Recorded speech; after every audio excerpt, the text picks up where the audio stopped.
Okay. Hi, everybody. This is the Bitcoin Critical Pulse show. Today is June 20, 2025, and I am here with Chris.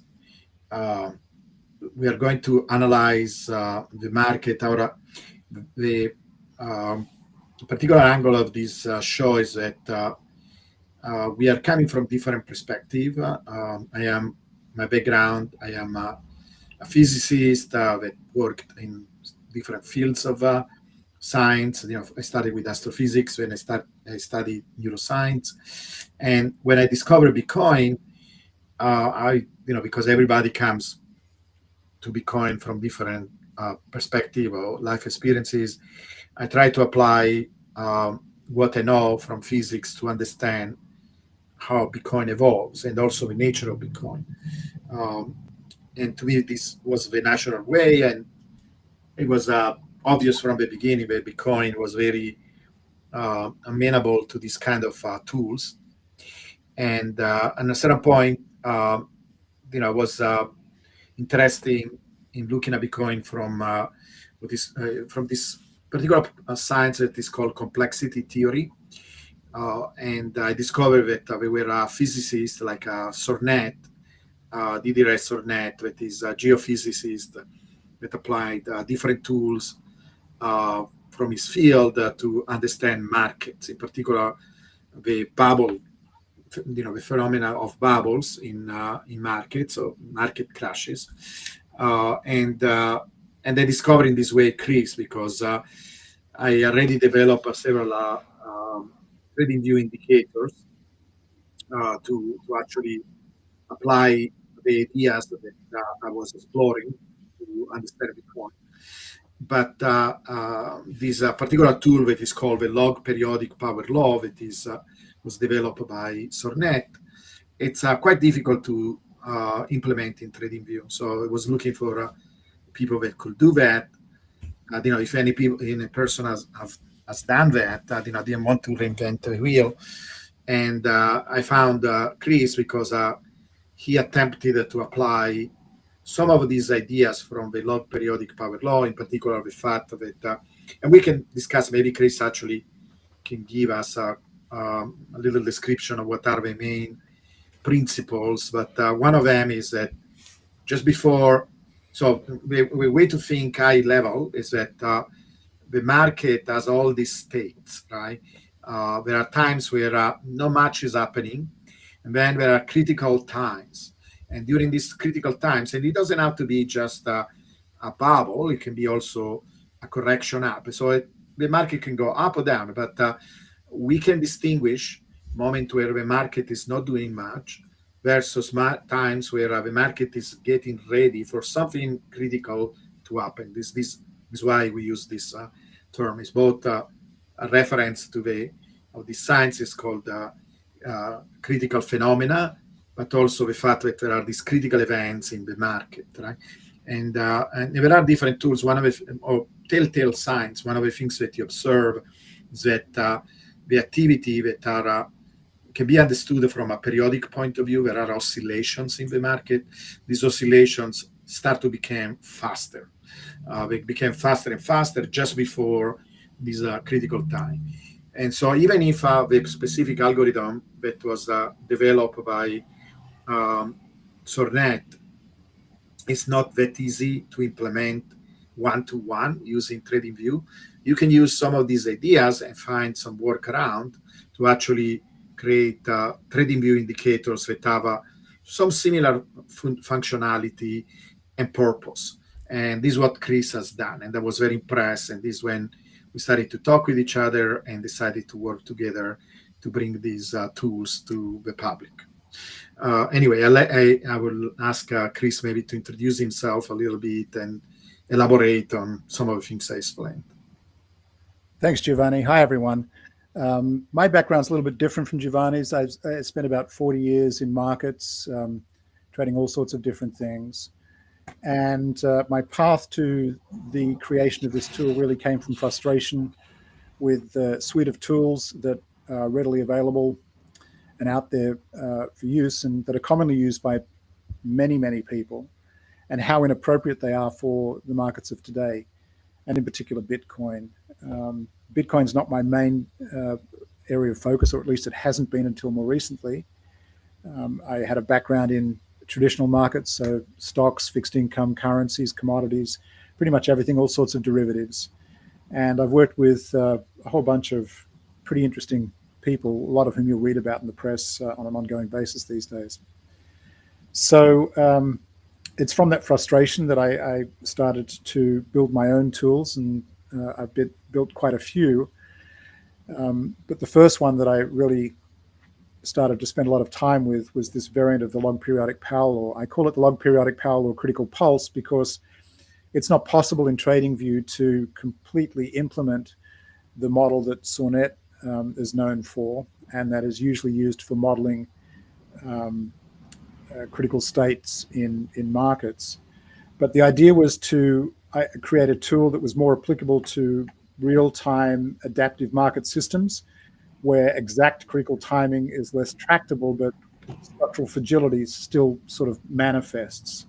So the intuition of log periodic dynamics and critical state buildup diverges a little from classic LPPL, and we estimate a couple of things and emphasize exhaustion states, which you'll see in the tool that I'm going to show you shortly.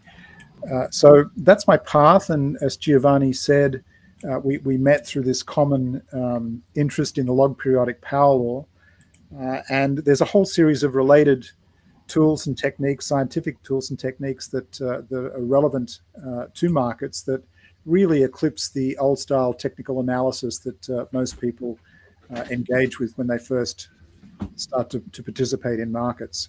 Giovanni, maybe you could put the disclaimer up. So we're required to do this for a whole bunch of reasons, and I'll just say very quickly, I'd ask you all to read the disclaimer that's on the screen. This is not financial advice. It's for educational purposes only, where it's not investment or trading advice. There's no representation of accuracy or completeness, no guarantees. Trading involves risk. Past performance is not indicative of future results, and you are solely responsible for your own decisions. So with that done, we'll move on to the fun bit, and I'll share my screen and give you an update from where we were last week, where we are today, and what looks like it's unfolding in Bitcoin space.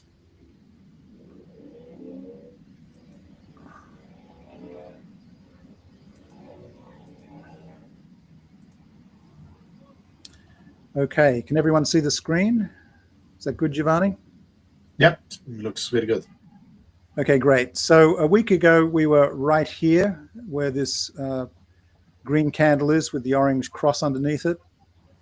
And you might recall from last week's YouTube that we were talking about these two lines, which are the representations of the log periodic power, the first iteration of the model that I built, and the second one is slightly more fast reacting variant, and the two are a check on each other.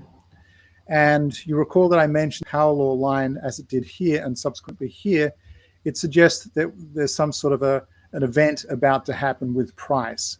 And remember, what we're trying to do here is understand the underlying state, the condition of the marketplace, as opposed to focusing on price per se. And it's because in these quiet moments, which are white lines, these horizontal white lines, which is compression or exhaustion or a timeout, whatever you want to call it, that the structure of the market has changed, and as a function of that, price is going to change as well. We're less interested in the length of a candle, the pattern of price. We're more interested in the what can be revealed by these tools about the underlying state of the market. So we had this rally up, and the various tools associated, measurements associated with these two power law lines, which are confluence and agreement in direction, are represented.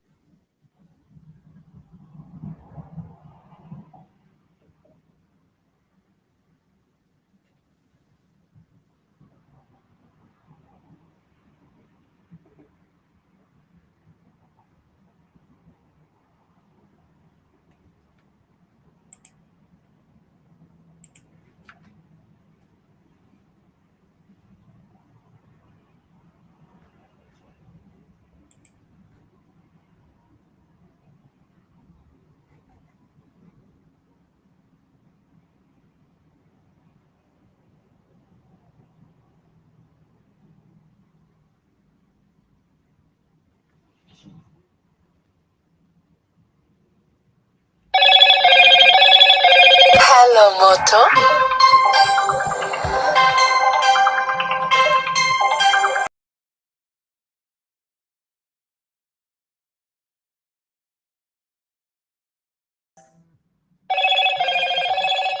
Hello, Moto. Yes.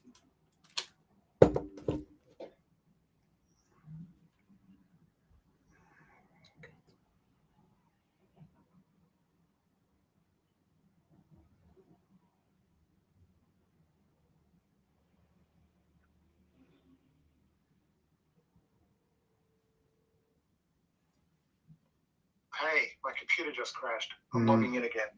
Okay. I don't know how long it's going to take. A few minutes. Apologies. I'll stay on the line in case you need me. Yeah. Sorry, guys. We had a problem with Chris having some connection problem. His computer crashed. We will be back in a second. Just hold on. In the meanwhile, what I can do, I can share with you some of my trading view indicators until Chris is coming back. Just give me a second.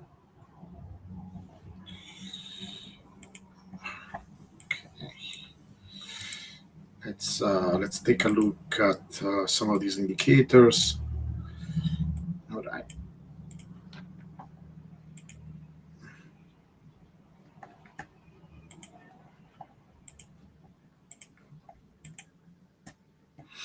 All right. So this is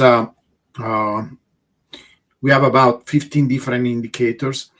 So we are working in joining actually forces with Chris when we are ready to actually add Chris indicators. It is going to be a set of indicators that basically will allow you to look at, let's say, the more short-term time scales, right? So that is the entire idea. So because we have a power law that tell us the long time trajectory of Bitcoin, but many times we want to focus in the short-term activity, right? For different purposes. One of them could be, for example, doing call options, right? You could have one of the things I suggest that to deal with these situations where Bitcoin doesn't do much, or it is flat, or maybe there is a correction, etc., is actually to try to learn how to do options. And options give us a lot of flexibility because you could actually use your Bitcoin as a collateral. It depends on where you do it. If you do it on Bybit, or maybe you can do it on Robinhood, for example. And we're not going to look just at Bitcoin, but also MicroStrategies and many of these other treasury type of companies that are very strongly correlated with Bitcoin. And so knowing, having some understanding of some ranges of action in terms of Bitcoin activity can help us to do some decisions for what concern, for example, cover calls. And there are many tools, right, that we're developing. And so the idea is that at a certain point we will put together all these tools if you want to use them. But right now I develop, if you want to start to look at some of these different indicators that are available for use at the moment, you can use my Patreon.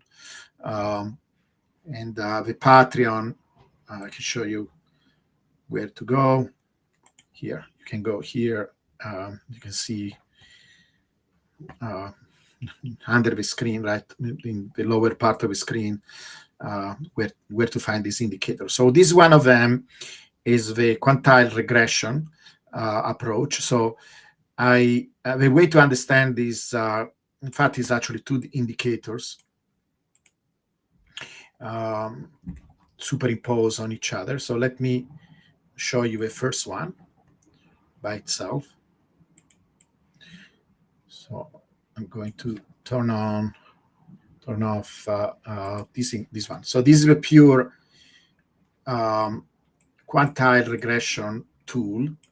So the entire idea, right, when we do these calculations is that what matters in trying to understand Bitcoin is to look at Bitcoin not just taking the log of a price, but many other indicators work on that idea, because there is a huge big range in the change in price of Bitcoin. So that is not innovation. The innovation is in taking the log of time.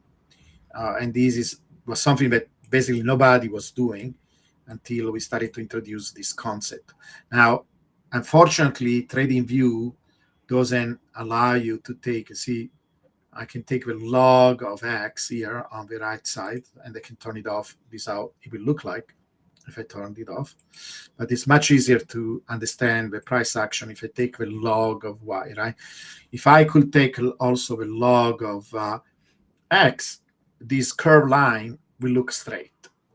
And this is not something that is always explained when people use this quantile model for whatever reason. But the lower quantiles, they look like straight line, all parallel straight line. And the idea is that we take the power law as a reference. So basically we take the log of price and the log of time we input in this mathematical model. And the task of a model is to find fitting for a subset of the data. This is what we mean with this quantile. So we look at the distributions of the deviations from the power law, from the smallest deviation to the strongest deviations. And then we fit the data by, it's actually, this approach uses all the data, but it gives much more weight to the quantile that you're examining. In particular, the lowest quantile or the highest quantile. So you give a lot of weight to the lowest quantile. And then as you can go higher and higher towards the highest quantile, you give a lot of weight to these highest quantiles. In the middle, you kind of balance what is above and what is below the 50% quantile. And then you try to fit, and how you're trying to fit it? You're trying to fit it with power laws. That is something that needs to be specified. And the idea using this particular approach, it's just one of the many ways of doing regression, is that it gives you a way of quantifying these deviations with a normalized number from 0 to 1. So it has limitations. This particular approach is not the end of it all. One of the problems is that as you go to the highest quantiles, these straight lines are not parallel anymore. They start to bend. In fact, actually, if you continue, if you project them in the future, they are going to cross these lower quantiles. So it's basically a non-physical result. It doesn't.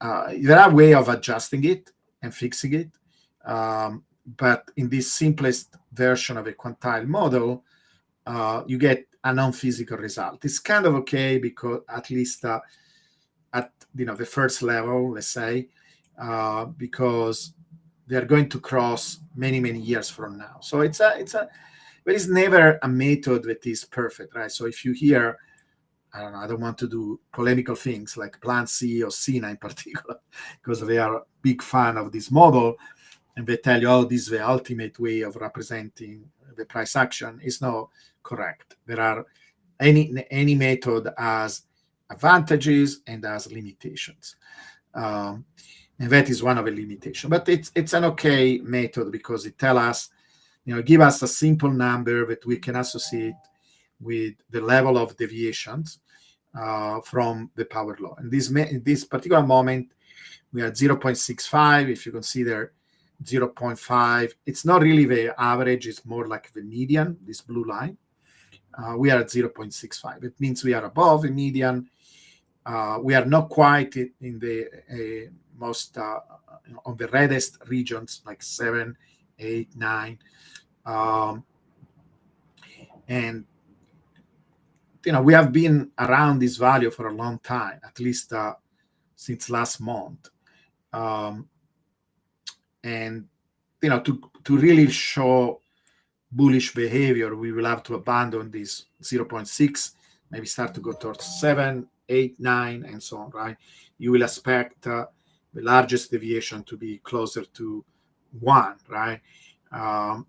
Probably 9.5, it's a very large number because you have to consider also there is a decay of these peaks. So probably we're not going to revisit 9.5 or even 1, right? In particular, not 1. But it's possible that we go to 9, to 0.9. If you go there, of course, we are not going there in the next few months, like not today, not probably in 3 months. It will take maybe 5, 6 months if we go there, and then the projection is 196 if we go in that direction. So this is one of the indicators that is available in our set of 15 indicators, and this one is now published in this form. It will be published. It will be added to this package in the next few days. There is another indicator I was showing you before that help us also to understand what is going on. That is this one. So I'm superimposing. So if I actually turn off the previous one, this is how it looks like. In fact, let me analyze this first by itself, and then we can combine them. This one is another approach. We are using the more traditional power law. The power law in this case is this demarcation line between the red and green line. So relatively to the other is a little bit higher because in this case we are using another regression method. There are many regression methods that you can use, and this one it's more like similar to an average value. So the one in the middle, right? There's a compromise between the peaks and the bottom. And right now we are basically costing along that value. Maybe actually we are a little bit below that, slightly below. And we have been costing along or oscillating along this average value since all the way to November of last year. We went above it and then we started to cross it. In fact, actually, if you want to go even further back in the past, you will get this, that we are actually kind of oscillating or playing around this power law long-term trajectory since March of more than a year now, right? March of 24. So if anything, the power law is becoming stronger because usually the bulls are testing of a power law. There are times when we are deviating from the power law, and the only reason why we have an overall power law is because then there is an equivalent correction, basically of the same size, that bring us back to the what we call the power law support, that is this region. Now, this particular model, this particular indicator contains further information. I think the most relevant lines that they are similar to the quantile level lines, but in this case, what is different is that we account for the decay. So the decay is not done indirectly, it's done in a more indirect way, where you calculate how big these peaks are, and then actually there is some kind of mathematical equation, it's an exponential, that describe how fast these peaks are decaying. The assumption, of course, is that this decay will continue to be valid in the future. So if you extrapolate this decay, you get this orange line. This is what this orange line represents. And these are small, similar in mathematical function, but they don't go all the way to the top. The deviations are smaller, just to indicate, give us some point of reference of where we are. And in addition, there is this blue line that is basically a way of representing the regularity of the peaks, right? Because the peak seems to happen at very precise times. And so it's not much about representing the shape of a pool. One can try to do that. Here we use kind of a sine type of way. One could try to reproduce the shape of a peaks, but it's not that important. In this case, we're trying to say, hey, they happen at regular times. The cycle is characterized by these times where we're above a power law, below a power law, and this is what we are showing here. It's also there is an attempt to kind of recover the how low we go with this. It's one single equation, so it's kind of difficult to do everything and try to represent also the bottom with one single equation. And if we extend it in the future, this is what we are expecting. So basically, the bottom line is that in the past, we had a deviation from the power law that were on the order all the way to 10 times what the power law suggested. If you take seriously this decay, the projection is that if we have a peak, it's going to be only 80% from the general trajectory. And this is what we are trying to show here. And basically, we are going to be at 200K. Now, if we put everything together with the previous indicator, we get this, right? And again, we are looking for confluence of different indicators. We like to see indicators telling us the same thing. Here you see there is some kind of convergence between the quantile and this decay channel, if you want to call it in this way. And at a certain point, they will deviate because the quantile model kind of overestimates the size of a bubble, unless you are explicitly adding some kind of correction for that. The typical quantile model doesn't have a correction. But right now, at least for these cycles, they come to somehow similar result. I think the quantile, as you look further, right, if you look at the strongest deviations, I think I represented up to 0.95. If you go all the way to 0.97 or even 1, you will have an over-evaluation of where the peak is, or how big the peak is. It doesn't tell us, that is another limitation of a quantile model. If you talk with Plan C, he will tell you that is a feature. I don't consider it a feature. It's a limitation.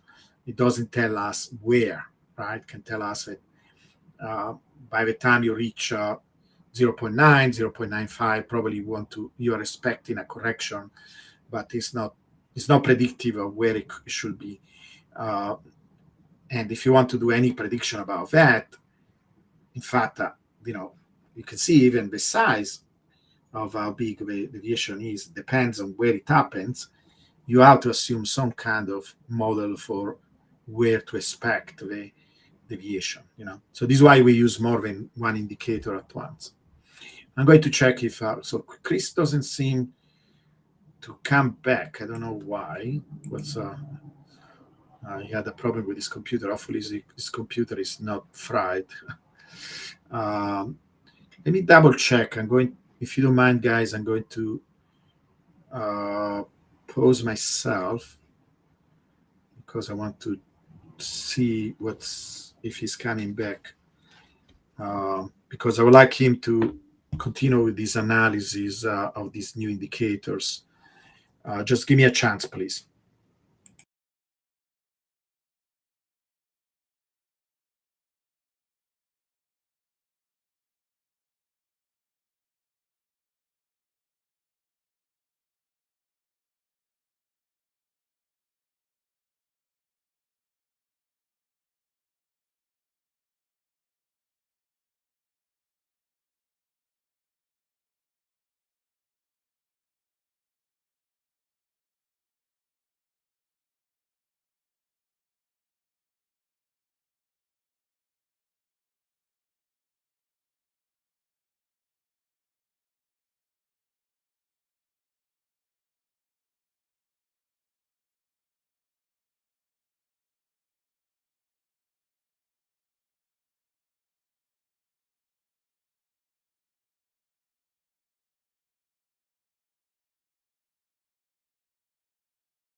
Okay. So I talked with Chris. I don't know. I think his computer's fried for whatever reason. So he's going to get a new computer. I think we talk about having doing maybe something offline if he's getting the computer, and we will give you an update. We will post it on X and YouTube. I'm going to see if there is any question. I don't want to. I mean, we can continue to talk about the other indicators, but this show is supposed to be mostly on these complexity indicators. I talk about the power law indicators in other shows. So let me see if there is any question. Okay. Maybe we can focus on that. Okay. Yeah, so the government doesn't want us to know this knowledge hikes. Yes. Conspiracy theories. Yes. Yeah, this is a formula that you guys can use. I have explained this formula before, but it's a very cool formula that everybody can play with.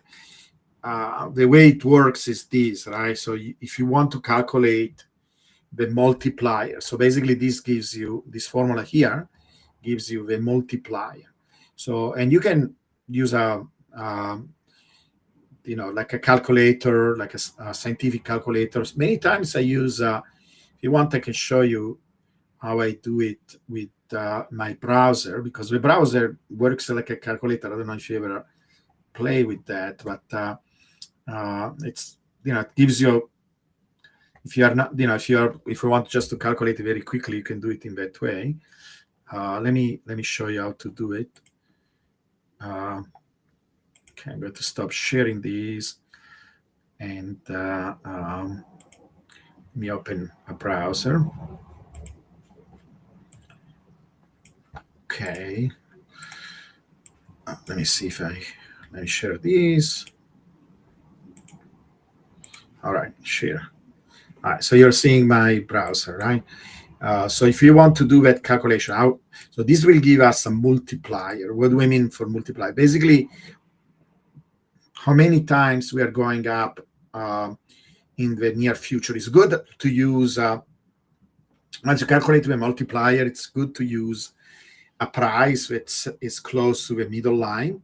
Now you could use the bottom line, because if you are using the bottom line, very likely the price is going to be higher than that, right? If you use the support value, right now the support is around 40,000. So we could use that value as kind of a minimum, right?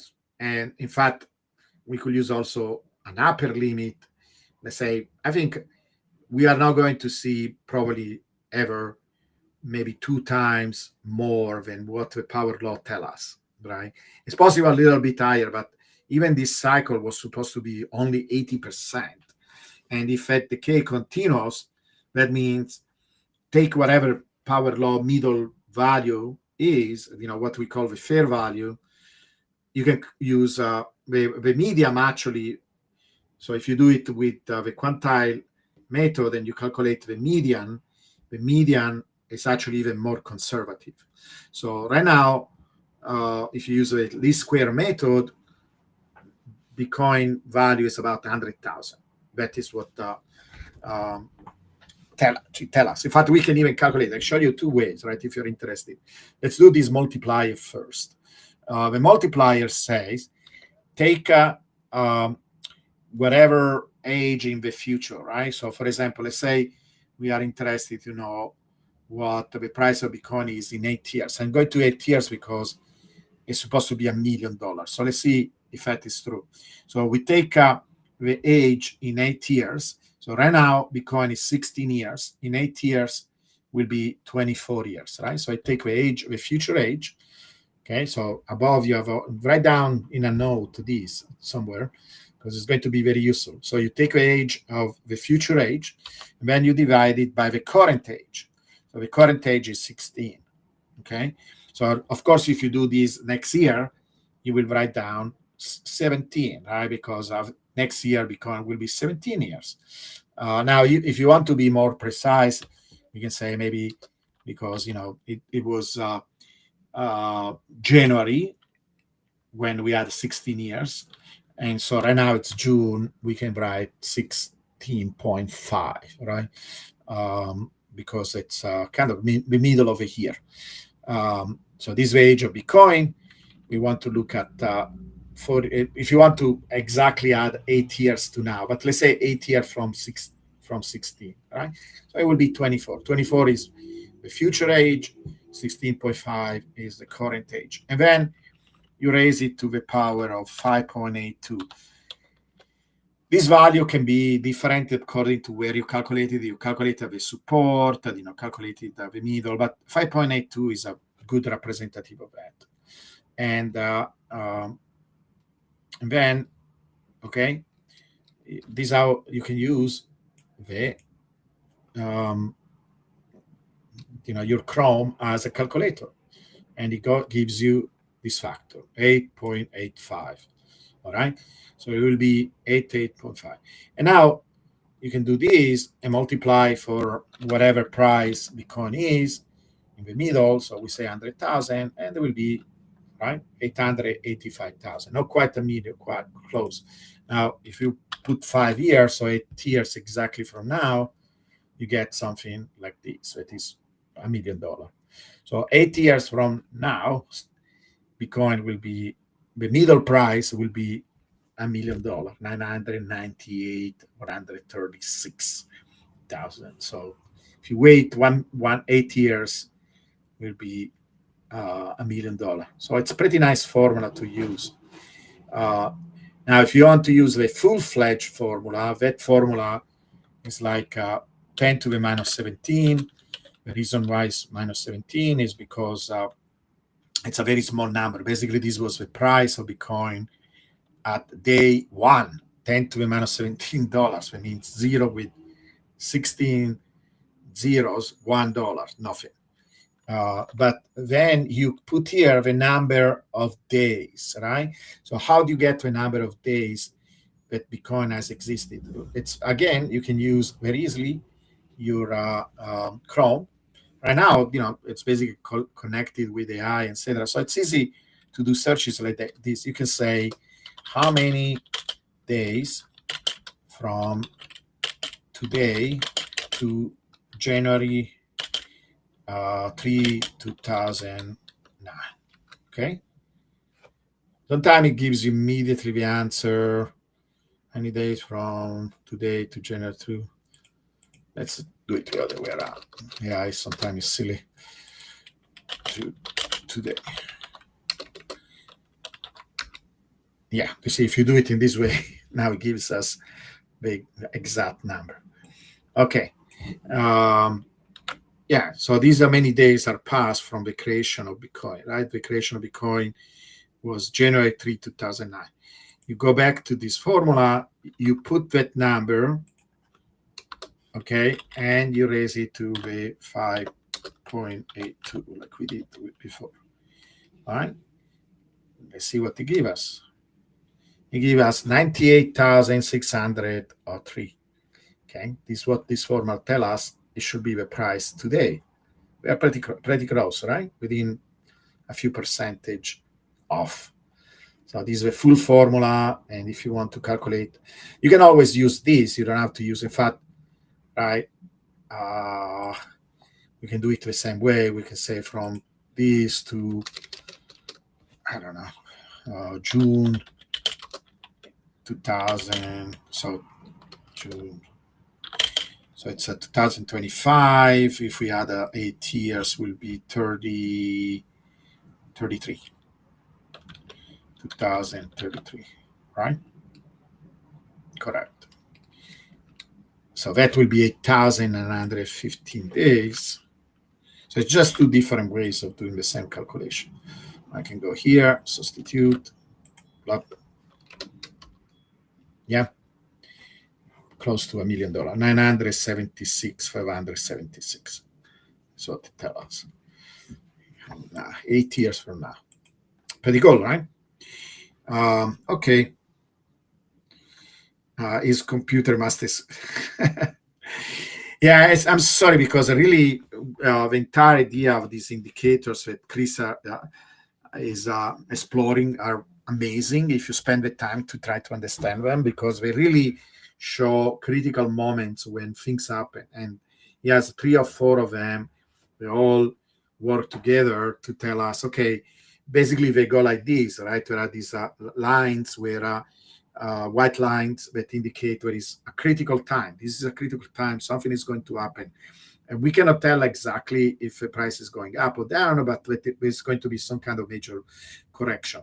And then he has additional indicator that give us some kind of confirmation that we are going down or up. And they are predictive. I was really shocked. Like, do you remember at the time when there were all these prophecies about what the price of Bitcoin will have been in March 14th, right? Pi Day, and it was supposed to go to 85,000, etc. Well, Chris told me in February, actually, yeah, end of January, he told me that the price was going to. I have actually an email. I can show you the email. It was really crazy. Maybe I can do that. It'll be quite entertaining. He actually, I didn't see this email that he sent me. Let me find it. And he was telling me all the price action, and he was predicting that the price was going down to 85. And then I discovered this. These were all messages that he was sending me on TradingView, and I was so busy that I kind of ignored it. And then we actually did that, right? He was predicting it not through talking to the matrix operators. He was doing it with math. So actually, let me see if I find it. That January 24. I want to share that with you. Just a second. February. When was it? Yeah, this one. Let me see if I can copy and paste.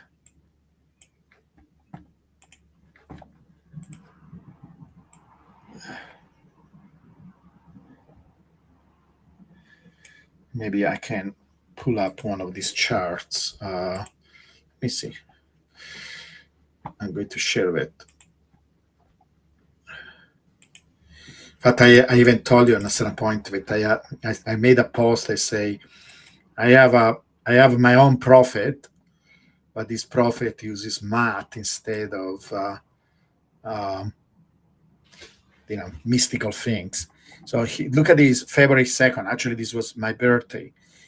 This is what Chrissy says: messing around with a few things that suggest they are as 20 hours below theoretical value. So this was, we had a all-time high, and the market seems very strong, right? So I think the prediction from the mystical guy was much earlier than that, right? I don't remember when he did it. Did he do it all the way in April, or I don't remember when he did it? But here, before it actually happened, using math that is reproducible and everybody can do it. You don't have to have special connection with time machines or anything like that. He was able to tell us that it was going to be some kind of major correction. In fact, look at this. He was saying that the price was going to have a cascade. This was in February. So go and check the chart in February.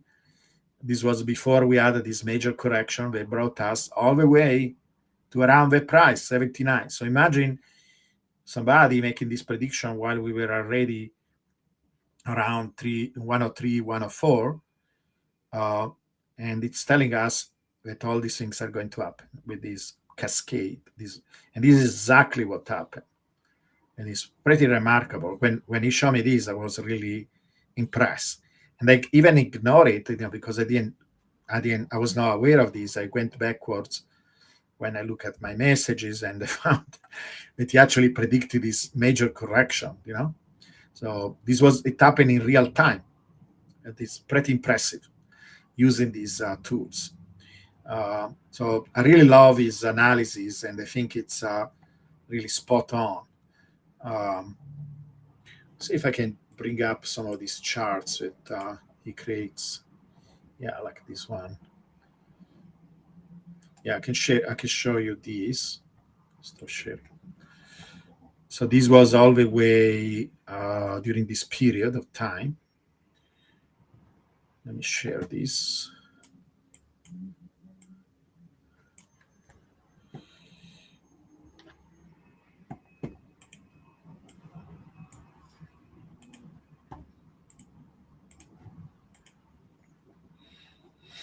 Yeah, so hopefully you can see and it's not too small.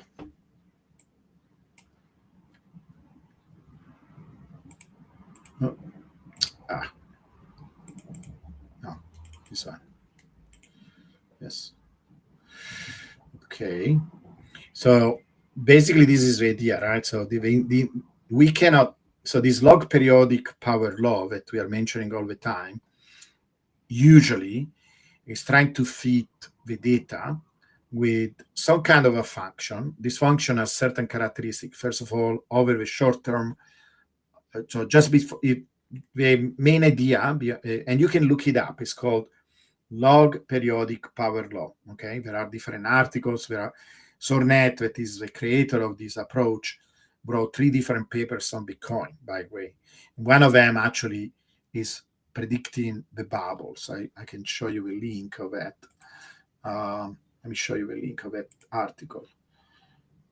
Sornet paper, here it is. It's scrolling here in the ticker below here. So you can look for this paper and other similar paper, right? And the idea is that when he studied earthquakes, he was able to show that just before an earthquake, you see these oscillations, and the oscillations are oscillation of the ground, right? That you measure with the seismometer. And these oscillations start to become faster and faster and faster. And you can kind of extrapolate them, because if you can fit them and you can measure how fast the oscillations are and how fast they change, you can make a prediction, because you can extrapolate them in the future. There are very precise patterns that are followed. And the idea is that by the time they became too fast, right, and too fast is arbitrary, but I don't know, every second or whatever, then there will be some critical event. There will be an earthquake, where basically the ground cannot take it anymore to oscillate that fast. And he was able to show that this is a very universal phenomenon. It doesn't apply only to earthquakes, but it applies in cracks of material, for example. So he worked with NASA, where they inspect a big, huge fuel tank. I don't know, maybe even Elon Musk is using it while they're inspecting the equipment for rockets and so on, because they hold a lot of pressure, and sometimes some cracks can develop, and you want to avoid catastrophic failure. And so you go around, inspect the material with, maybe you excite the material, you place a microphone or something, right? You make it vibrate. Then you go around with a microphone to hear kind of little sounds that are produced by the material while it's vibrating, and you can recognize signature of possible cracks nearby that region that you're inspecting. And it will look the same. There will be faster and faster oscillations, and you can kind of extrapolate where the crack is going to happen, when the crack is going to happen, or if a crack is going to happen. And then he started to play with markets, and he noticed that same thing happened with markets. And he made money, that is the ultimate test to show that something works when you study markets, by predicting the collapse of several big, huge collapse in the market. Now, this works at all level, even for small cracks, but the small cracks of a small changes are more difficult to detect, right? Or they are less relevant. There was a certain point that you could find online an observatory, right? You go to this website, and he will post news if there was a particular and it's all probabilistic, right? It's never 100% this is going to happen, but okay, there is an 80%, 90% probability, 60% probability that a crack is going to happen. And I call it crack because it can go in both directions. You could have a critical event. The technical term is critical event. You could have a critical event up or down, right? And usually you determine if it's going up or down a little bit later than when you actually discover that it's going to be a critical event. But it's all predictive. You can tell in advance when the event is going to happen. First of all, that an event is going to happen, when the event is going to happen, if it is going to be a crash or a bubble.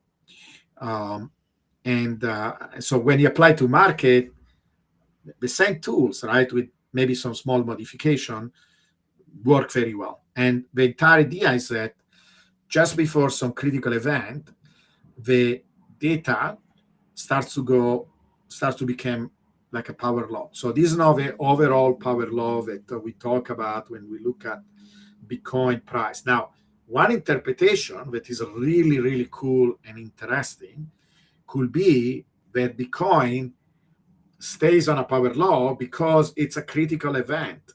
It's a continuous critical event. Basically, Bitcoin lives between order and disorder, is in this equilibrium between. In fact, I'm going to write an article at a certain point about that. The reason why it's a power law is because it's the best equilibrium between order and disorder. It's really fascinating. So it's like a mega log periodic power law, right?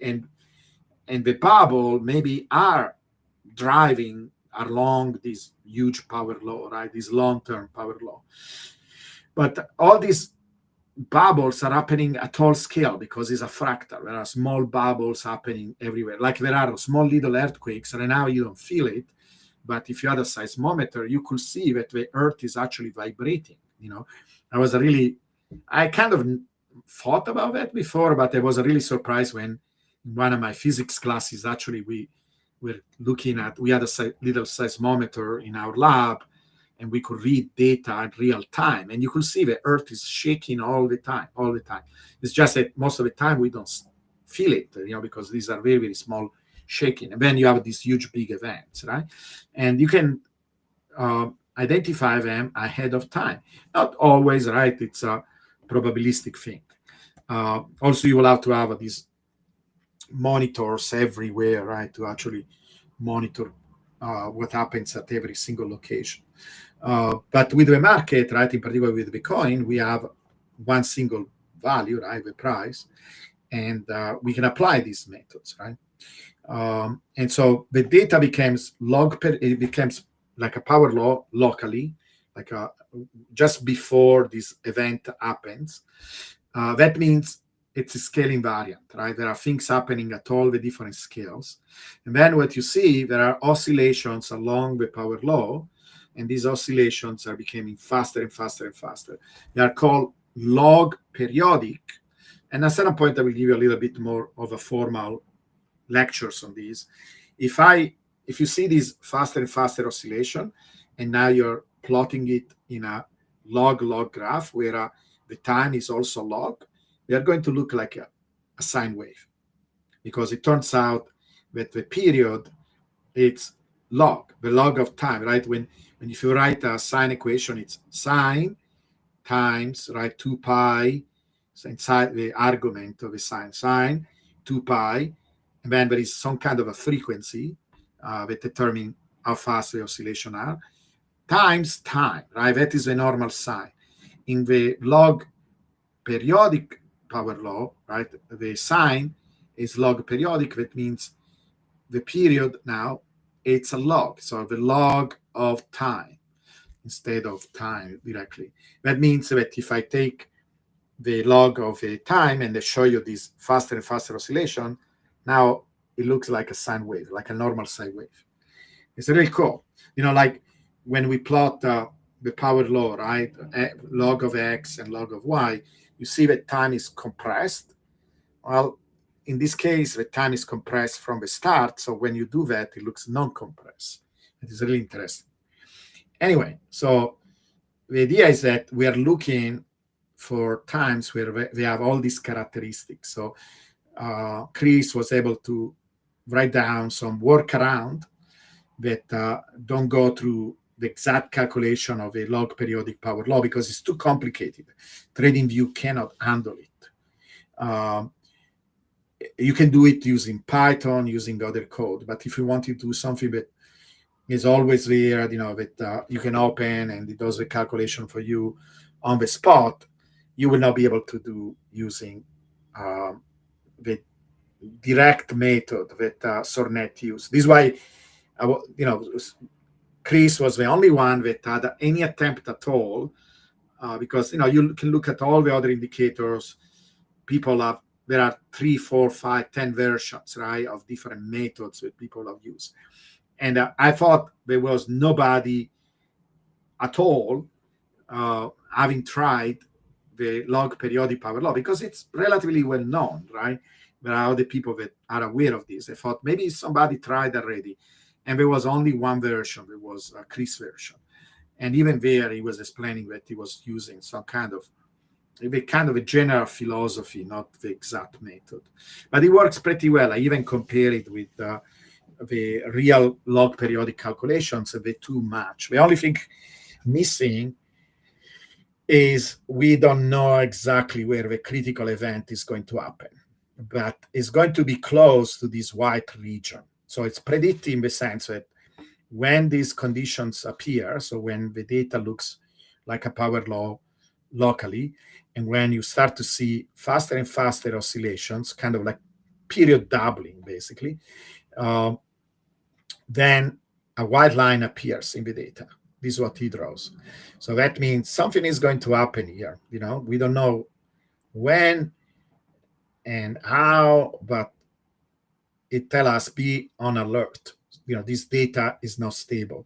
Notice how, we didn't have much of a white line. There was a small white line here, a small correction. But when you have a long extended line like this, there will be a big correction. And this is how he was basing this projection of this cascade, because usually when there is a cascade, because the same thing happens. It's all about time scales and working at different levels, etc. So you can make kind of a prediction where the price is going. And this is when he made this prediction that we were going all the way to $79,000.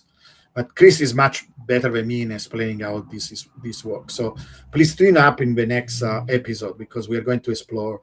He was telling me that, basically we started to see confirmation for the price to correct down, but if we can, we are going to make an update in the next couple of days, and you will find it on YouTube. Otherwise, let's meet again on Friday when hopefully he has a new computer.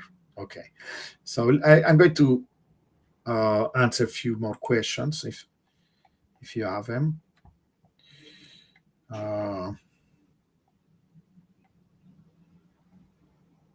So I want to focus mostly on things that are related to this content, but they're all working together. My main quest right now, this is my philosophy, right, for the people that maybe don't get it yet. I think Bitcoin is the most wonderful asset there is. Basically, I have 99% everything in Bitcoin. I have a little bit of MicroStrategy, a little bit of MSTY, mostly because I want to see how it works. I think about another similar, income flow type of stock. I don't remember how it is called, but something similar. I wanted to test it too. That is based on trading options around the entire ecosystem, Bitcoin ecosystem, we can call it. I think maybe it's not the right analogy. It's almost like the altcoins, valuable altcoins of today. I think they are at different level from being altcoins, right? MicroStrategy and all of these other stocks around Bitcoin. But it's a it make us to explore or look at other tools, right, that we are available. But it's one of the things that we can do. But even with MicroStrategy, right, there was a period of time where people were playing hard with MicroStrategy and we were outperforming Bitcoin and so on. And right now there is a lot of debate if that is still the case, if it will continue, right? People are moving. We are looking at other type of stocks, like MetaPlanet and so on. But it would be nice to have tools where we are more in control, right? So instead of having MSTY doing the option trading for you, what if you learn to do option trading? Because after all, they are not doing anything crazy. From what I understood, they are doing cover calls. So what if we learn how to do cover calls? It takes a little bit of discipline. You will have to learn some skills, but the entire idea is that, right, most of your assets are in Bitcoin. You can even use Bitcoin as a collateral, and then you can play with options, and that will give you some additional leverage, some additional income, some additional percentage relative to Bitcoin. And then you can do whatever you want. You can pay your bills or you can buy more Bitcoin. And if you work with these two things, I'm trying to take people and move them a little bit away from hodl, right? That is the only acceptable way that you can deal with Bitcoin. It's not, right? It should be, okay, the majority of your assets are hodl, maybe 80%, 90%, and then you have about 10, 20%, and you can do whatever you want.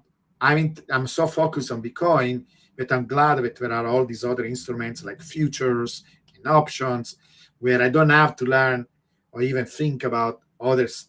I look at the SP500, I look at SPY, mostly because there is still some correlation between how Bitcoin behaves and these other markets. So I want to have a general feeling of a market, but I want to focus on the Bitcoin ecosystem. And then you can use these tools to add to your Bitcoin, because this is why we develop this this algorithm that does this automatically. But it's not the only way, and you can do other things. I do both. I do the trading with the bot, with the trading system, because to be honest, it's nice to have something automated.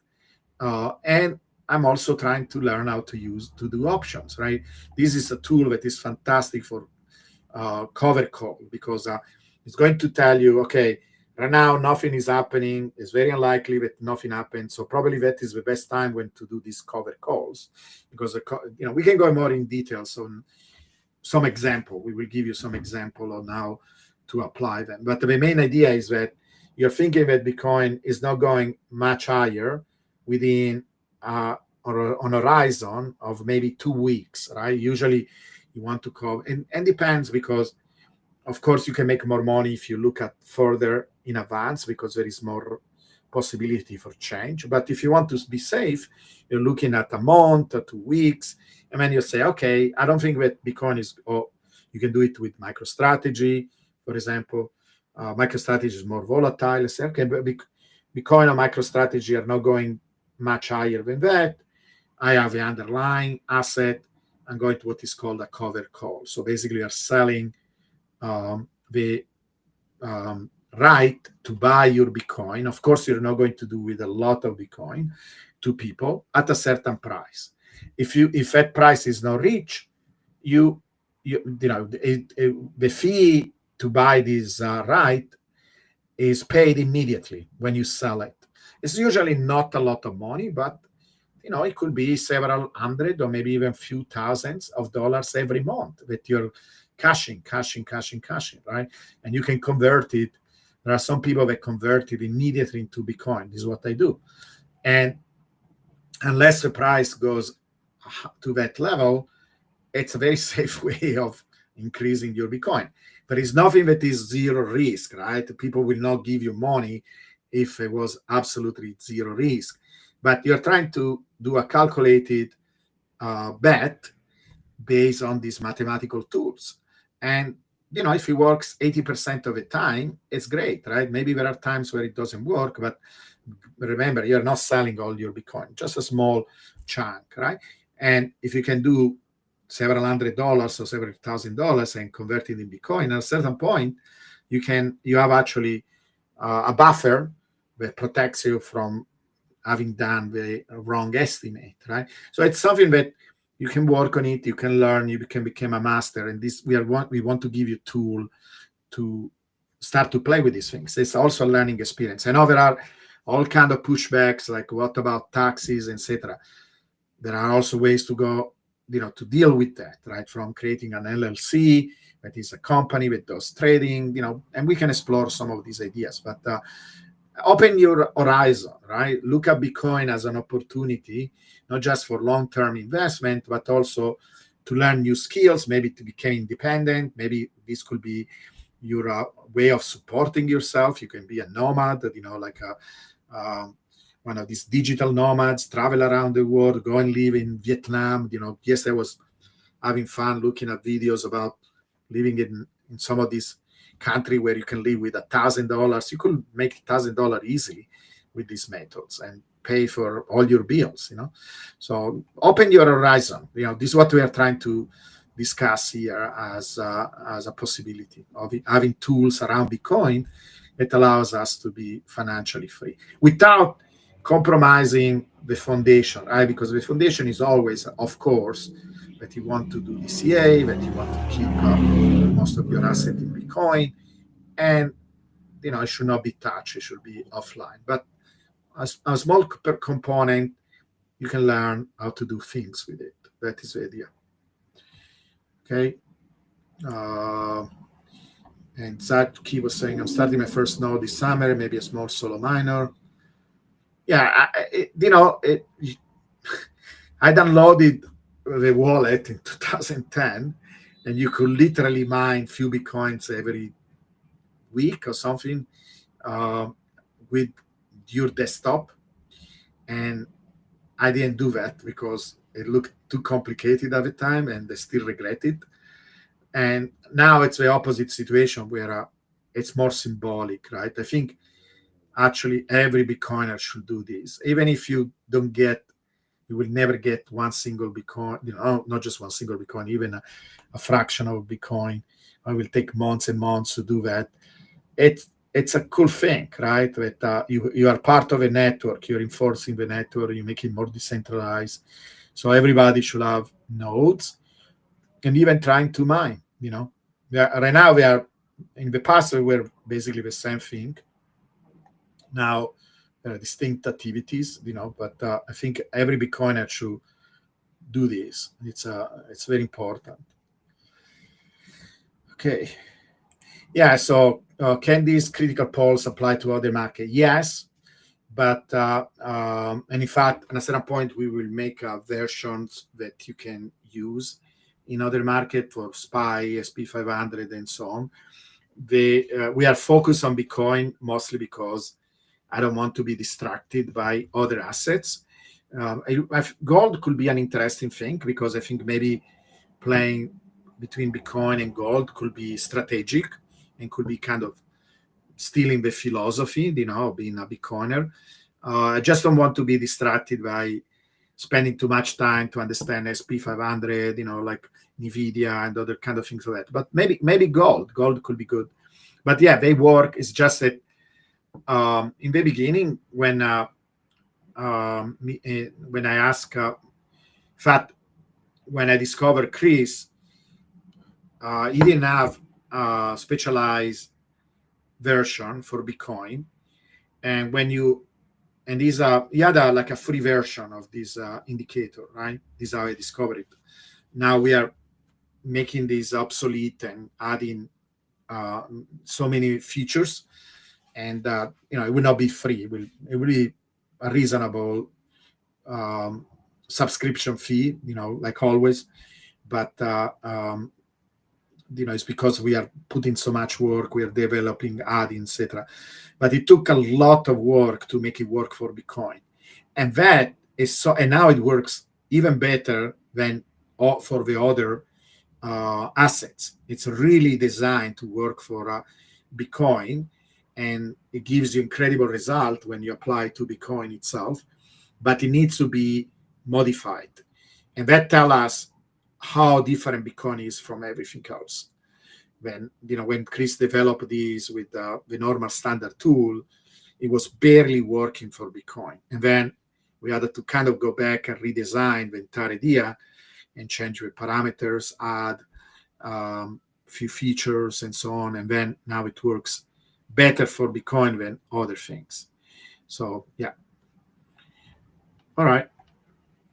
Okay, guys. I apologize again for sometimes technology does this to you. We had a technical problem, but hopefully we discussed a couple of things that were interesting, and we will try again next week.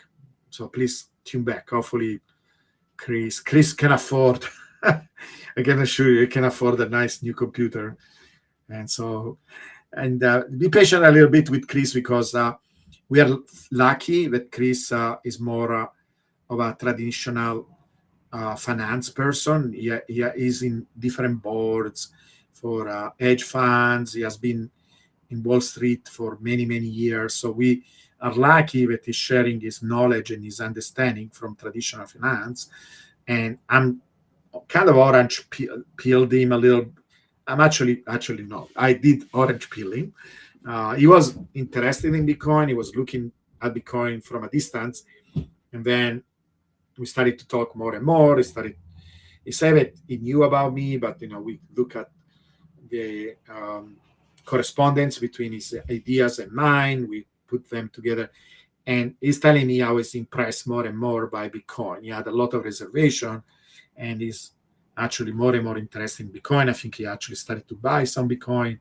So it's good, that he's actually been exposed to these ideas from Bitcoin, and he is applying all these tools. But once in a while, he's a little bit, he's not. I myself, no, not always on top of all the technology things, right? Like in comparison with the Z generation, right? I'm trying to learn, because I'm trying to be as young and as open as we are, but they are native, right? While me and Chris, is a little bit older than me, sometimes we are a little bit slow with these things. Wait, you can see when I open my Power Law presentations, I don't know yet, even if I saw 3 or 4 videos on how to make them full screen. I don't know what I do wrong. So be a little patient with these technical problems. We will catch up. Hello, Moto. All right, guys. We will see you next week. Thank you so much for your patience. Okay. Bye.